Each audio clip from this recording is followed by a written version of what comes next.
Halo teman meja Edi, balik lagi di channel kita tercinta, tempat di mana fakta dan opini kita bedah dengan tuntas. Hari ini, publik kembali dikejutkan oleh kabar panas dari jagat politik Indonesia. Ya, benar sekali, Roy Suryo resmi ditetapkan sebagai tersangka dalam kasus dugaan penyebaran berita bohong soal ijazah palsu Presiden Joko Widodo. Kasus ini bukan hanya mengguncang media sosial, tapi juga menimbulkan banyak pertanyaan besar. Apakah benar ada pelanggaran serius di balik tuduhan ini?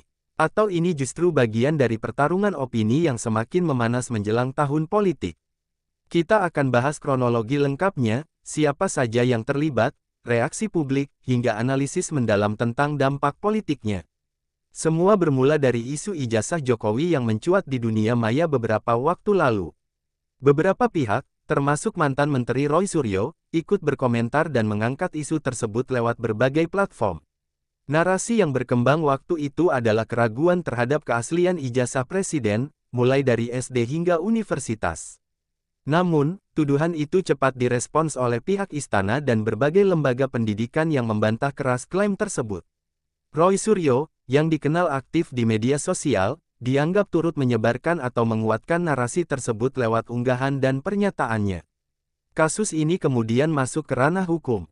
Polisi mulai mengumpulkan bukti, memeriksa saksi, dan menelusuri pihak-pihak yang diduga menyebarkan hoaks terkait ijazah Jokowi. Dalam prosesnya, nama Roy Suryo dan beberapa orang lain muncul sebagai pihak yang cukup aktif menyuarakan tuduhan itu. Setelah melalui serangkaian pemeriksaan, pihak penyidik akhirnya menetapkan Roy Suryo sebagai tersangka.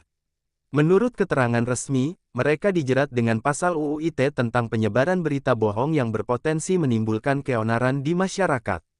Kabar penetapan tersangka ini langsung viral. Media nasional, kanal YouTube politik, hingga forum diskusi ramai membahasnya. Ada yang mendukung langkah hukum ini, menyebutnya sebagai bukti bahwa penyebar hoaks harus ditindak tegas. Namun, tak sedikit pula yang menilai bahwa Roy Suryo hanya mengemukakan pendapat dan tidak bermaksud menyebarkan kebohongan. Komentar-komentar netizen pun beragam. Akhirnya ketahuan juga siapa di balik isu itu. Ini bukan soal benar atau salah, tapi siapa yang berani bersuara.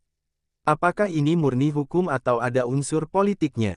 Opini publik terbelah dua, sebagian menilai ini adalah penegakan hukum yang wajar, sementara sebagian lainnya melihatnya sebagai bentuk pembungkaman terhadap kritik.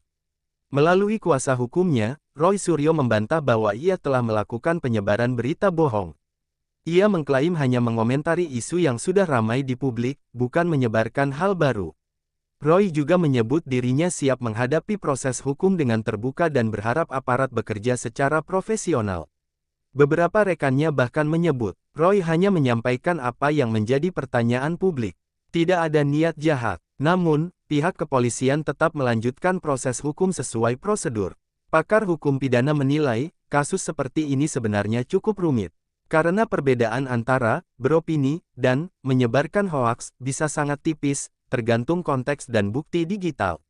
UU ITE Pasal 28 Ayat 2 dan Pasal 45A Ayat 1 menegaskan bahwa penyebaran berita bohong yang menimbulkan keonaran bisa dijerat pidana. Namun, dalam konteks demokrasi, kebebasan berekspresi juga dijamin oleh undang-undang. Maka disinilah tarik ulur terjadi, antara penegakan hukum dan kebebasan berpendapat. Isu ini jelas punya dampak politik besar. Menjelang tahun-tahun politik, setiap isu yang menyentuh nama besar seperti presiden, pasti berpotensi digunakan untuk menggiring opini. Sebagian pihak menilai kasus ini akan memperkuat citra Jokowi sebagai sosok yang bersih dari tuduhan palsu. Namun di sisi lain, Roy Suryo dan kelompoknya justru bisa mendapat simpati dari mereka yang merasa suara kritis dibungkam. Situasi ini bisa menjadi bumerang bagi kedua belah pihak tergantung bagaimana publik melihat proses hukumnya. Di balik kasus ini, banyak yang bertanya-tanya, dari mana sebenarnya isu ijazah palsu ini bermula? Apakah murni muncul dari netizen iseng, atau ada aktor politik di balik layar? Beberapa pengamat menyebut bahwa isu ini muncul secara sistematis, dengan pola penyebaran yang mirip seperti operasi opini. Bermula dari unggahan di media sosial, lalu disebarkan oleh akun-akun besar, hingga akhirnya menjadi topik utama di berbagai kanal berita. Namun sampai kini, belum ada bukti kuat yang menunjukkan bahwa tuduhan tersebut benar. Pihak kampus tempat Presiden Jokowi menempuh pendidikan pun telah menunjukkan dokumen resmi yang sah. Meski begitu, publik terlanjur terbelah, sebagian masih percaya, sebagian lagi menilai isu ini hanyalah hoaks yang digoreng untuk kepentingan politik. Beberapa pengamat politik menilai bahwa kasus ini sebenarnya bisa menjadi alat ukur demokrasi di Indonesia. Kasus ini bukan semata-mata soal ijazah, tapi soal bagaimana bangsa ini menyikapi perbedaan pendapat. Ujar seorang analis dari lembaga riset politik ternama. Menurut mereka, langkah hukum terhadap Roy Suryo Cas akan menentukan seberapa besar ruang kebebasan berbicara di negara ini. Jika semua kritik dianggap hoaks, maka kebebasan itu bisa terancam. Namun jika dibiarkan tanpa dasar, maka masyarakat bisa tenggelam dalam banjir informasi palsu. Di beberapa daerah, dukungan terhadap Roy Suryo mulai bermunculan. Sejumlah simpatisan membuat tagar-tagar save Roy Suryo di media sosial. Mereka menilai Roy hanyalah korban dari perbedaan pandangan, dan berharap proses hukum berjalan adil tanpa tekanan politik.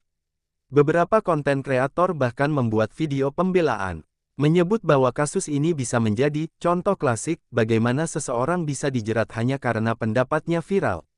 Namun tentu, pihak kepolisian tetap menegaskan bahwa yang mereka tangani bukan pendapat, tapi penyebaran informasi bohong yang berpotensi menimbulkan kegaduhan nasional. Setelah ditetapkan sebagai tersangka, Roy Suryo Cas menghadapi beberapa kemungkinan. Pemanggilan ulang untuk pemeriksaan tambahan. Penetapan jadwal sidang pra-peradilan jika pihaknya menggugat status tersangka. Atau, berkas perkara yang langsung dilimpahkan ke kejaksaan jika dinilai lengkap. Kuasa hukum Roy menyebut mereka siap menempuh jalur hukum apapun, bahkan sampai ke Mahkamah Konstitusi, jika diperlukan.